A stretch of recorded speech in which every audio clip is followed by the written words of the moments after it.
Hi, I'm so excited you're here. I want to talk to you a little bit about what this course is about and who it's for. Are you in the right place? This course is great for real women with real lives. You're in the right place if you're looking to find a way to make a website update on your own. This course is great if you want to learn to make websites, if you want to learn to make changes on an existing website, if you want to be able to earn more money in your current position, if you're paying too much for website changes, if you need flexibility in your launches, if you are tired of waiting days for simple updates, if you know what you want and you'd rather do it yourself, you are in the right place. How hard is it? A lot of people are really scared that making websites is really hard and really scary. But thanks to advances in technology, it doesn't have to be that hard. If you can do the following things, you'll probably find it pretty intuitive. Online banking, typing, texting, copying and pasting, purchasing online, emailing people, keeping track of various usernames and passwords, following instructions. Like I said, it's mostly drag and drop. You are not required to learn code to be able to do websites. How much is it going to cost you? You might already have a lot of what you need. The expenses to participate and follow along with me in this course are a hosting account. SiteGround starts at $4.99 a month. A domain name. At Namecheap, it starts at $9.98 a year, but it can be more expensive or less expensive than that. A Divi theme starts at $89 a year for unlimited sites. And this is the biggest expense, but also the greatest value for you as a business owner. You can use it on all of your personal sites, as many domains as you want, and your client sites with just one license. If you just want to watch along and see if it's something you can do before you purchase anything, that's fine too.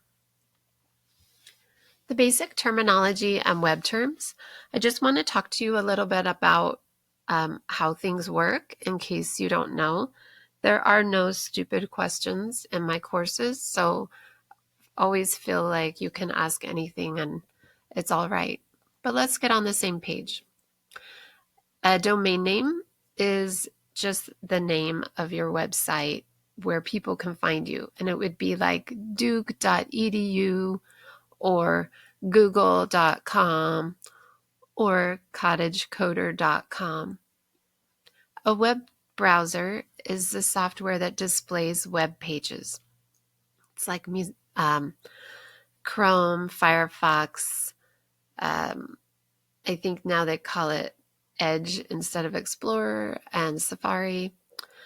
A web server is a computer or a network of computers that stores your web pages.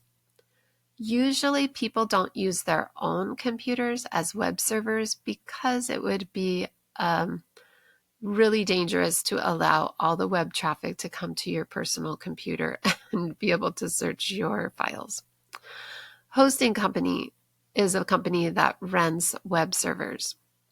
This would be like a thing that a lot of people have heard of is like GoDaddy or SiteGround, and you rent web server space and they host it for you.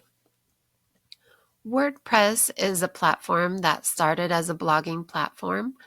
It's used by millions of websites worldwide, not just blogging sites, but business sites as well. A lot of big corporations are using WordPress. It's an open source program, which means that everybody can see the code that it's built with, which means that it needs to be updated often.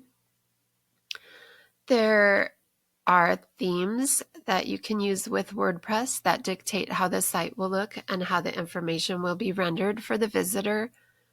Page builders are things that let you see the design of the page as you edit and make changes to the content. This became very important back when WordPress was new because they had a terrible native editor that you pretty much had to code everything to be able to put things in there. So page builders were born so that people could see their changes as they made the changes to their content. They've come a long way, and now you can build pages pretty intuitively. Plugins add specific snippets of code to change the way the site functions. And these can be added. Some of them are free. Some of them are premium where you have to pay for them. But they do add code for you so that your site will function in a different way. When you're choosing a domain, if you don't have a domain already, it's important to put a lot of thought into it. You want to find something that's short enough to use in an email address, easy enough to explain over the phone, and relevant to what you are doing. When you're ready to purchase a domain name, you'll go to namecheap.com and see if it's been taken. You can purchase from other places. I just am going to show you the Namecheap dashboard. So if you're using a different one, it may look different and you may have to search around a bit to find what changes you'll need to do to direct your domain to your hosting. But it is possible to use other places. You will do a search for the name to see if it's being used already. And if you find something that you like that's going to fit your business, just purchase it right away. Things disappear and you don't want to have to rebrand your stuff. There are a ton of hosting platforms. And if you already have a hosting account, you can use your current hosting account. I will be using SiteGround for this demonstration because I've found it to be fast, easy to use, secure. I also like the free SSL certificates and the free email addresses and the free temporary domains so that you can spin up stuff real quickly, and it just makes life easier. Some other great hosting platforms are Flywheel, WP Engine, Cloudways, Kinsta. There's too many to name. But if you don't use SiteGround, you'll just have to look for where the settings are that I'll be talking about. You won't be using your hosting settings as often as you will be using WordPress dashboard. So it wouldn't probably be a huge deal to use a different hosting platform. Just know that it will look different. When you set up your website, this is how I set up all my new websites, and I'll just go through the steps.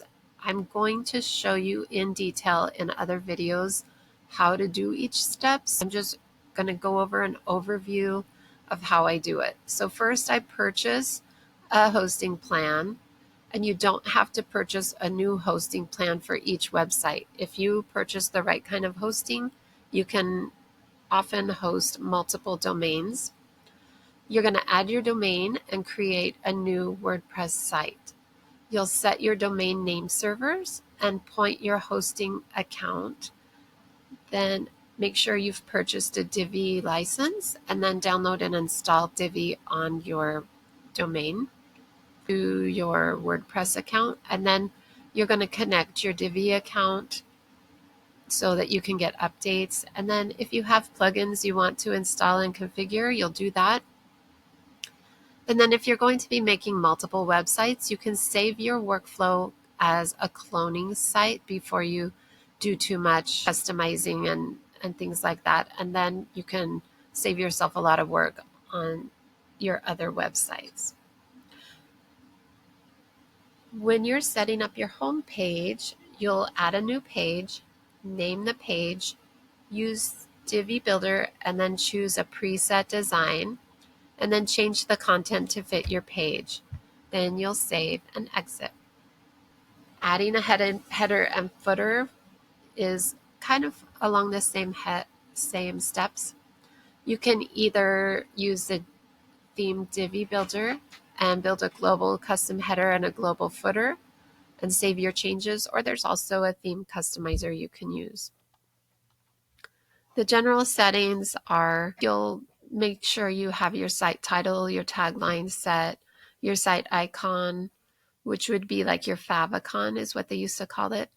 You also want to make sure you have your logo and your URL.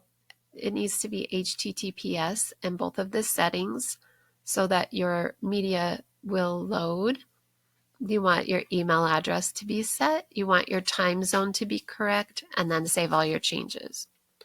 Your reading settings, you need to make sure that you have paid attention to whether it's indexed or not indexed, because this is an important setting that tells the search engines whether you want them to deliver your site in searches or not. You also need to select your home page that will show to all the people that just come to your domain. Then you save the changes and clear any caches. Then you're going to check out your new site. You're going to save your changes and clear your cache and go to the front end and look at it in different browsers and devices. Next, I'm going to teach you with step-by-step instructions in the videos how to do all this. So don't worry if this is confusing. I'll show you how in the next videos. Thank you.